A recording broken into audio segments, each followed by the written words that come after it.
up, guys? So continuing the Marvel movie marathon, today I'm going to be reviewing not only one of my favorite MCU movies, but one of my favorite comic book movies ever made. It's Joss Whedon's The Avengers.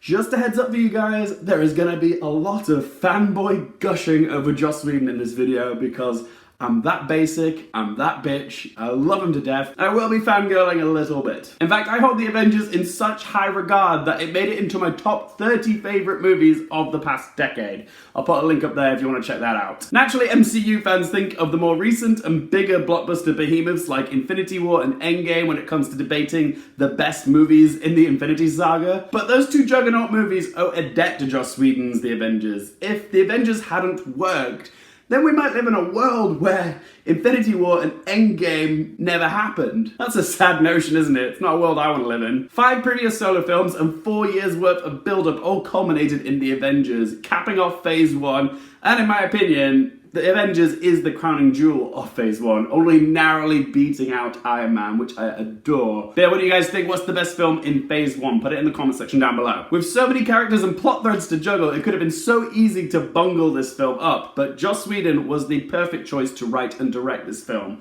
He had built a reputation for himself as the master of ensemble, action-packed TV shows like Buffy and Firefly, so all he had to do was transfer those skills to the film format, and voila, we have The Avengers. When it comes to plot, The Avengers is rather straightforward. Loki comes to Earth burdened with glorious purpose of ruling humanity. Armed with a magical scepter, he plans to use the Tesseract to open a portal to allow the alien Chitari army through, which he can use to rule the Earth. So Nick Fury calls in Earth's mightiest heroes, the Hulk, Hawkeye, Thor, Black Widow, Captain America, and Iron Man to stop him. Very simple story, but the benefit of having such a straightforward plot means this is a very character-driven film. Joss, along with the help of co-writer Zach Penn, breaks the film into 3 tightly constructed acts and manages to give all 8 of the major players an engaging character arc. Although you can make the argument that Jeremy Renner's Hawkeye is a bit of dead weight here, being Loki's bitch for the first 2/3 of the film, but there's the argument to be made that he does actually help drive the plot forward, and without his arc, Natasha's arc would be less interesting. The structure of this film is so compact and tidy.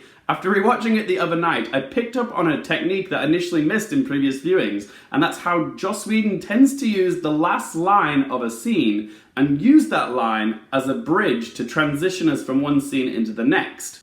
You should have left it in the ocean.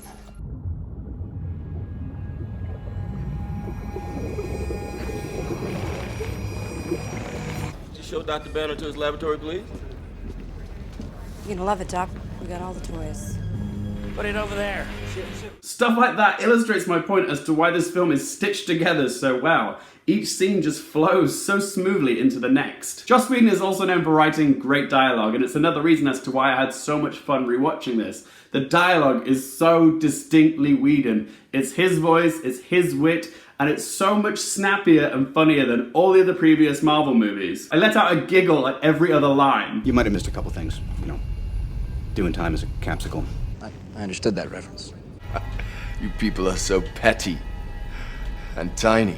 A quick lesson in what you can expect in Whedon speak. Firstly, quips. I have an army. We have a Hulk.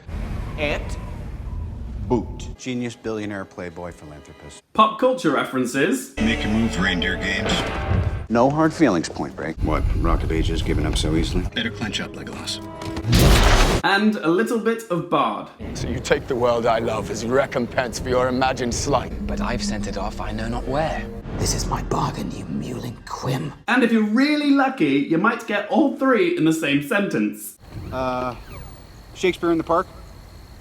Doth mother know you weareth her drapes? How's that for a Bardian and pop culture quip? That, my friends, is what we call a triple whammy. Joss Whedon is often referred to as the script doctor of Hollywood, and his reputation precedes him in The Avengers because he came in and managed to fix problems from the previous solo Marvel movies. Like, firstly, he managed to texturize Natasha Romanoff into a dimensional character. That one opening scene at the beginning of Avengers is far more interesting and impactful than the entirety of what she got to do in Iron Man 2. I have so much respect for how Joss Whedon wrote her because he managed to feminize her without objectifying her. One of my favorite shots in the whole of the movie is that bit where she picks up her heels after she kicks some bad guys' asses. It's awesome. And secondly, it was Joss Whedon who finally managed to crack the code on doing the Hulk character justice. The casting of Mark Ruffalo was genius. I love the coiled physicality that he brings as Bruce Banner, and it really emphasizes the whole Jekyll and Hyde persona of him and the Hulk. The CGI had also come a long way in the 4 years from the Incredible Hulk, and he looks so much more convincing here. But I don't think anyone could have predicted that the Hulk would be the character with the funniest moment of the entire film. I am a god, you dull creature,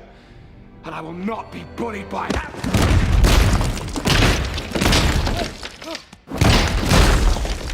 Puny God. That might be in my top 10 favourite, funniest moments of movie history. And we have to give credit to the film's villain. Tom Hiddleston's Loki was the perfect choice for the Avengers' first foe. I mean, look at that smarmy, cunning grin. That's a face of evil. Not only do you understand his plight and motivations, he's just reclaiming what was promised to him on Asgard. It was his birthright that he would be king, and that got taken away from him. So it's understandable why he would come to Earth and want to rule us. But him being Thor's brother adds emotion and conflict for our heroes, particularly Thor. But I love Loki, he's such a captivating villain. But I want to hear from you guys.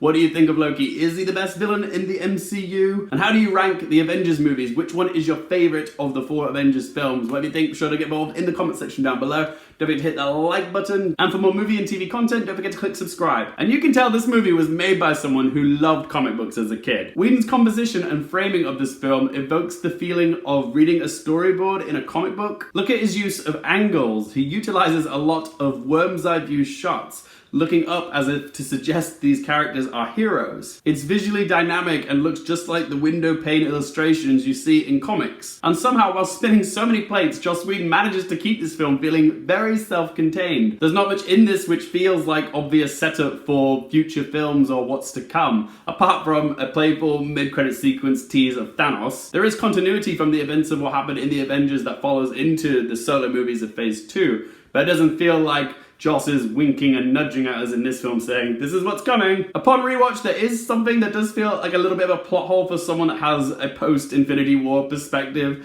and that is, why doesn't Nick Fury use his beeper to contact Captain Marvel to come help out with the invasion of Loki and his army? In fact, why didn't he use it for Avengers Age of Ultron as well? Maybe he forgot about her, maybe he misplaced the beeper, or maybe he's just like, oh, these guys can handle it. But we can't really blame Whedon for that. And my only other negative is that this film does resort to the whole final showdown Skybeam trope, but I feel like this film earns its Skybeam. In the end, guys, I adore Joss Whedon's Avengers just as much now as I did back in 2012. In fact, I might even love it more now. Like, I've come to appreciate the structure and the flow of it so much more than I did back in 2012. I'm amazed how Joss Whedon managed to make this film so that even if you haven't seen the previous solo Phase 1 films, you can still understand what's going on. The way he handles the exposition is brilliant because he gives introductions to all the characters, but he doesn't overdo it for those who already know who these characters are. He finds just the right balance. Honestly, Joss Whedon's handling of this film is masterful.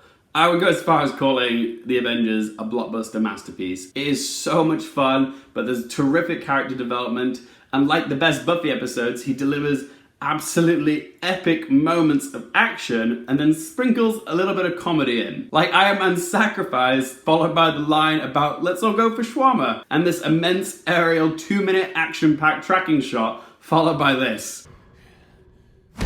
Legendary. So time to ask those questions. Firstly, would I recommend it for you guys?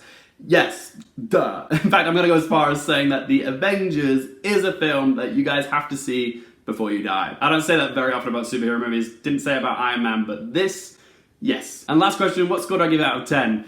I'm gonna give The Avengers a score of 10 out of 10. Thanks so much for watching, guys. Remember to let your voice be heard about all your opinions about The Avengers in the comment section down below. Don't forget to hit that like button. Follow me on social media, Twitter, Instagram. It's all in the video description down below. And subscribe if you haven't done so already. Thanks so much for watching, guys. For more things related to movies, TV, and popcorn culture, I'm Luke Airfield, and I'll see you next time.